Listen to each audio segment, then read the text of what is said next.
오늘은 예수님이 탄생하신 성탄절입니다. 예수님이 태어나신 날 밤에 목자들이 들에서 양떼를 지키고 있었어요. 목자들은 뭐 하는 사람이죠? 양떼를 지키는 사람.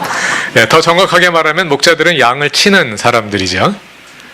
여기서 양을 친다는 말은 양을 때린다는 뜻이 아니고 양을 키운다는 뜻이에요.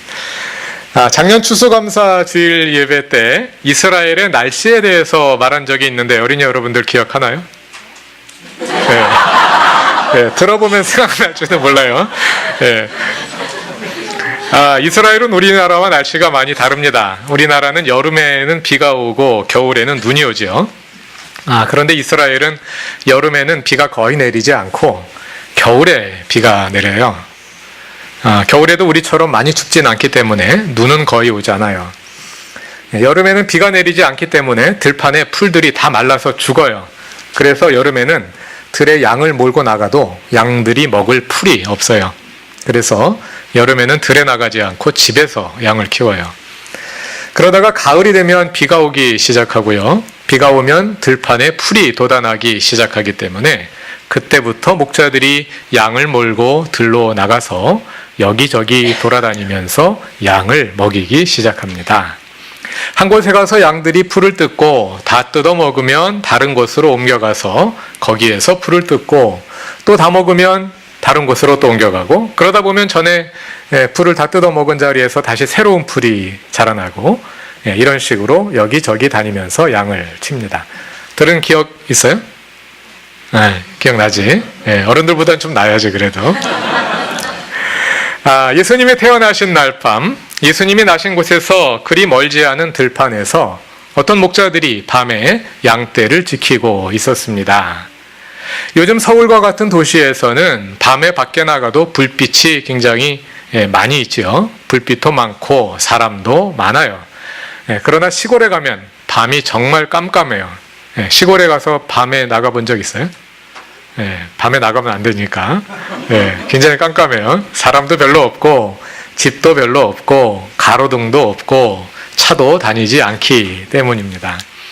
예수님이 태어나신 날 밤에 목자들이 양을 치던 들판은 그보다 더 깜깜했어요. 저 멀리 작은 마을에서 새어나오는 희미한 불빛 외에는 아무것도 보이지 않는 깜깜한 밤. 까만 하늘에 수많은 별들만 그림처럼 촘촘히 빛나고 있는 그런 밤이었어요. 저 높은 하늘을 가로질러 은하수가 보이고 가끔 별똥별이 떨어지며 하늘을 가르고 날아가는 고요하고 캄캄한 밤이었어요. 누가복음을 잘 읽어보면 목자들이 모두 한 곳에 모여 있었던 것 같습니다. 아마도 추우니까 모닥불을 피우고 모여서 잠을 자는 사이에 한 사람이 깨어서 양들을 지키고 있었을 거예요. 그런데 갑자기 천사가 그들에게 나타났어요. 목자들이 모여 있는데 갑자기 한 천사가 옆에 서 있는 거예요. 오잉? 그리고 목자들을 삥 둘러서 주님의 영광이 찬란히 비추었어요. 아마도 하늘로부터 매우 밝은 빛이 짜잔하면서 내려오고 있지 않았을까 생각해 볼 수 있겠죠. 만약 여러분이 그 자리에 있었다면 어떻게 느꼈을까요?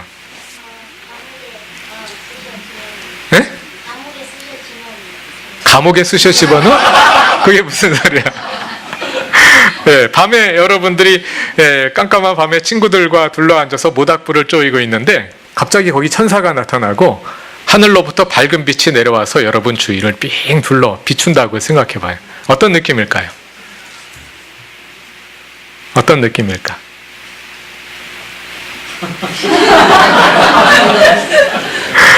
느낌이 없구나. 어른들은 어떤 느낌일 것 같습니까? 으스스. 왜 으스스하게 느끼실까요? 잘못한 게 많아서.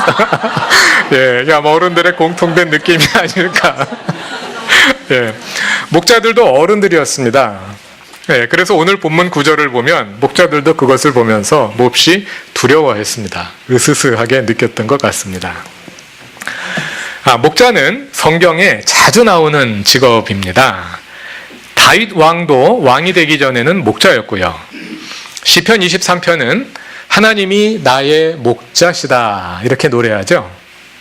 또 신약으로 오면 예수님도 스스로 나는 선한 목자다 이렇게 말씀하셨고, 오늘날 목사를 가리키는 말도 영어로는 파스터인데요, 목자라는 뜻이에요. 이것을 보면 이스라엘에서 목자는 사람들이 인정해주는 멋진 직업이었겠구나 이렇게 느낄 수 있습니다만, 모든 목자들이 다 그런 것은 아니었습니다.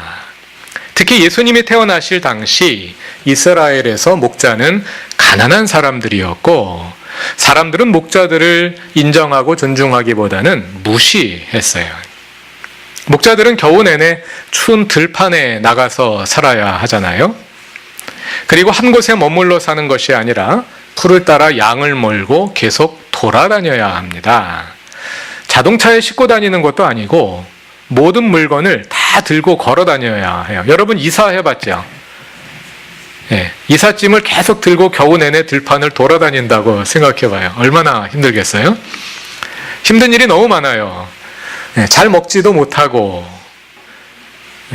그 많은 음식을 다 들고 다닐 수 없으니까, 또 많은 옷을 들고 다니기 힘드니까 잘 입지도 못하고, 잘 씻지도 못하고, 거기 요즘과 같은 캠핑장이 있지도 않을 거고, 전기도 안 들어오고, 그러니까 잠을 잘 자지도 못하고, 때로는 양떼들이 노리는 무서운 짐승들과 싸워야 하기도 하는 것이 목자들의 처지였습니다. 대개 이렇게 들에 나가 양이나 염소를 돌보는 일은 주인이 직접 하기보다는 다른 사람들에게 돈을 주고 시켰습니다. 대개는 가난한 사람들이, 이스라엘은 그 당시만 하더라도 농사가 주업이니까요. 주로 농사를 짓는 사람들이 있는데, 농사를 지어서는 먹고 살 수 없는 가난한 사람들이 살기 위해서 할 수 없이 목자 일을 하는 경우가 많았습니다. 그러다 보니 목자들은 사람들에게 무시당하는 일이 많았고요. 계속 들에 나가서 살다 보니 율법을 지키기도 어려웠을 겁니다. 안식일마다 꼬박꼬박 쉬기도 어려웠을 거고요. 율법에 의하면 그 당시 율법 가운데 가장 중요한 것이 정결법, 그 가운데서도 음식법인데, 밥 먹기 전에는 꼭 손을 닦아야 하는데, 메마른 들판에 나가서 사는 목자들이 어떻게 밥 먹을 때마다 손을 씻을 수 있겠습니까? 죄를 계속해서 율법을 어길 수밖에 없는 거죠. 그러다 보니까 사람들로부터 죄인 취급을 받았습니다. 죄인으로 취급받게 되면 예배도 자유롭게 드리지 못합니다. 물론 성경 말씀을 제대로 배울 기회도 없었습니다. 이렇게 목자들은 사람들로부터 미움받고 천대받는 사람들이었어요. 그럼 하나님은 목자들을 어떻게 대하실까요? 하나님도 목자들을 무시하고 미워하실까요? 그건 아니겠죠. 하나님은 모든 사람들을 사랑하셔요. 오히려 하나님은 목자들이 그렇게 무시당하며 미움받으며 고생하며 사는 것을 보고 정말 마음 아파하셔요. 그런데 안타깝게도 목자들은 하나님이 자신들을 사랑하신다는 것을 알지 못해요. 왜 그럴까요? 그걸 배울 수 있는 기회가 없어요. 성경을 제대로 배울 수 있는 기회가 없기 때문에 하나님이 자신들을 사랑하신다는 것도 알지 못해요. 사람들이 모두 목자들을 가리켜 형편없는 사람들이라고 손가락질하며 천대하기 때문에 목자들은 아마 하나님도 자기들을 싫어하실 것이라고 생각했을 거예요. 우리는 나쁜 사람들이기 때문에 하나님이 우리를 미워하시고 우리에게 벌을 주실 거야 하고 말이죠. 다시 예수님이 태어나시던 날 밤 베들레헴의 그 들판으로 돌아가 봅시다. 깜깜한 밤에 목자들이 한 곳에 모여 있는데 갑자기 하늘에서 밝은 빛이 짜잔 하고 내리비치면서 그들 옆에 천사가 나타났어요. 목자들은 그것을 보고 매우 놀랐어요. 그리고 무서워했어요. 아이고, 천사가 우리에게 왜 나타났을까?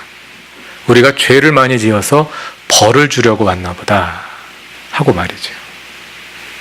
그런데 목자들을 향해 천사가 말했어요.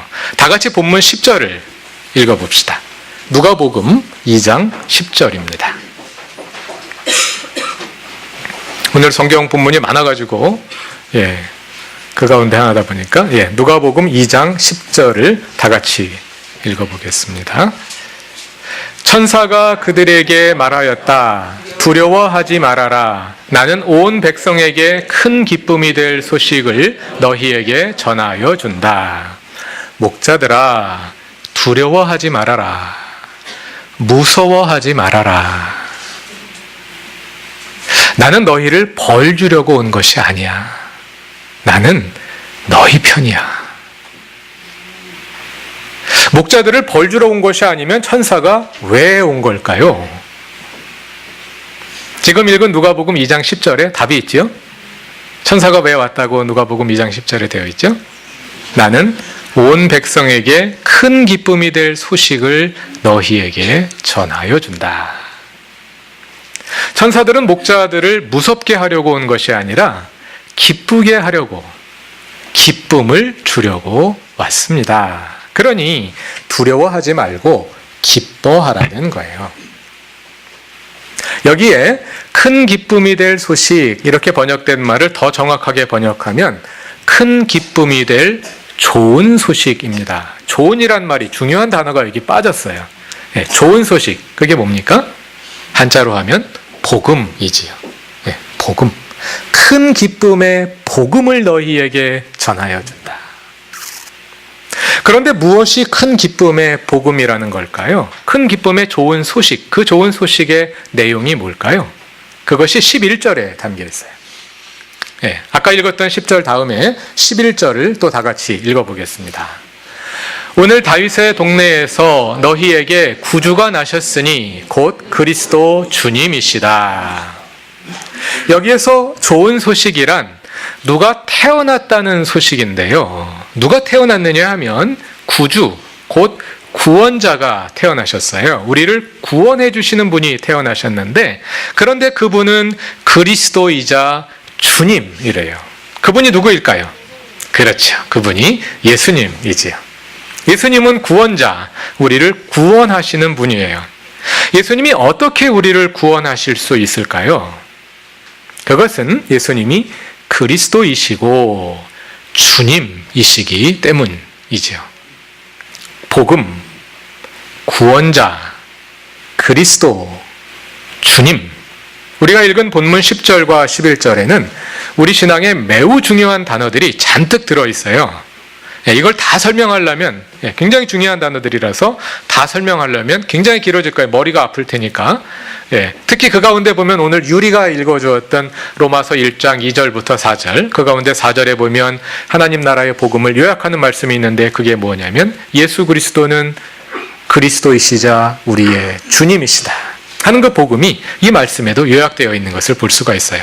그런데 그걸 다 살펴보기에는 시간이 짧으니까 오늘은 그 가운데 구원자, 우리를 구원하시는 분이라는 이 말에 대해서만 함께 생각해 보기로 합시다. 많은 사람들은 목자 같은 사람들을 멀리했지만 예수님은 항상 목자와 같이 죄인 취급당하는 사람들을 품어주시고 그들과 가까이 지내셨습니다.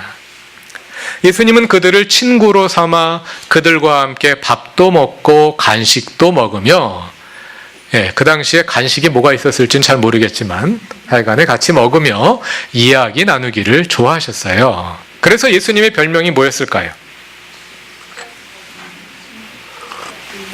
예수님의 별명은 세리와 죄인의 친구였어요.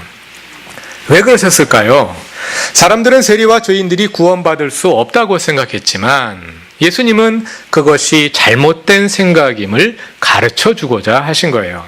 오히려 예수님은 그렇게 죄인 취급당하는 사람들과 어울리시며 그들도 하나님 나라의 시민임을 보여주고자 하셨습니다. 그래서 그날 밤 천사가 다른 사람들도 아니고 누구에게? 목자들에게 나타나는 거죠.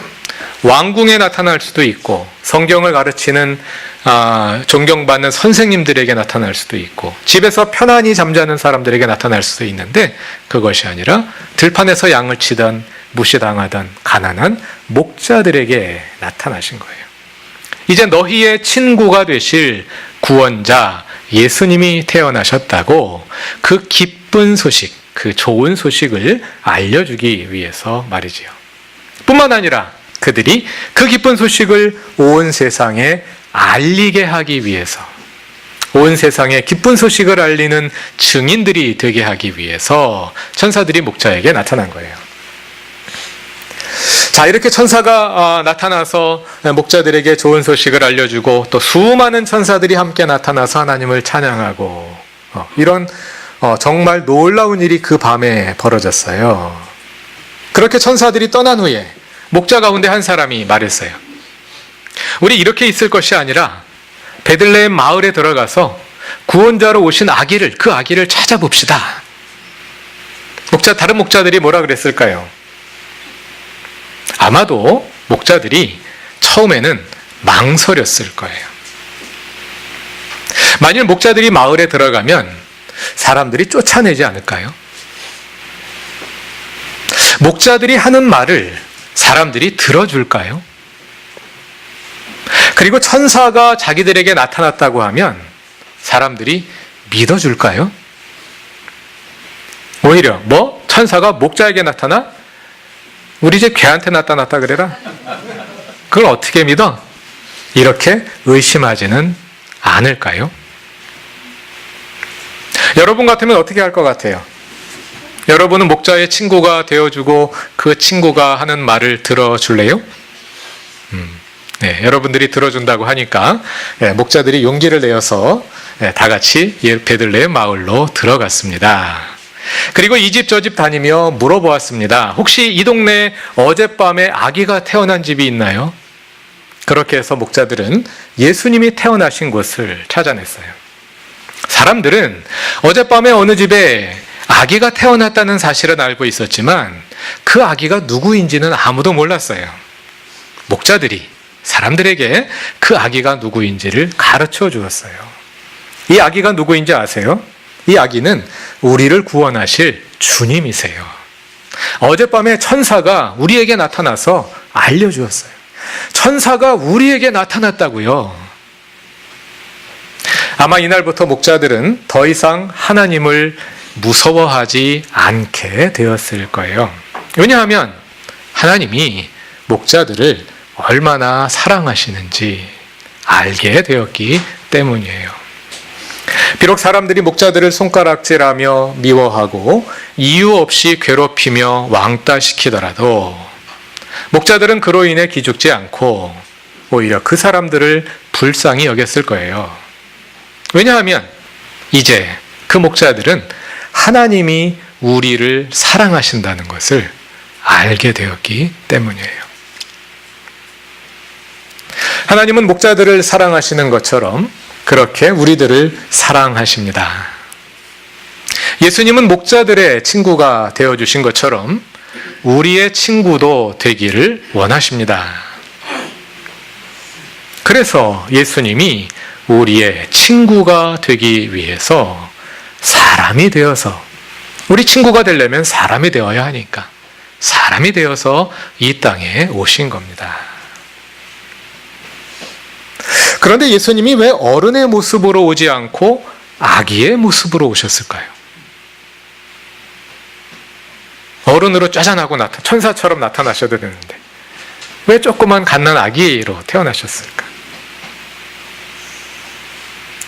그래야지 아기의 친구도 될 수 있잖아요. 예수님은 아기의 친구도 되시고 어린이의 친구도 되시고 청소년들의 친구도 되시고 어른의 친구도 되십니다. 이경자 권사님이 오늘 생신이시거든요.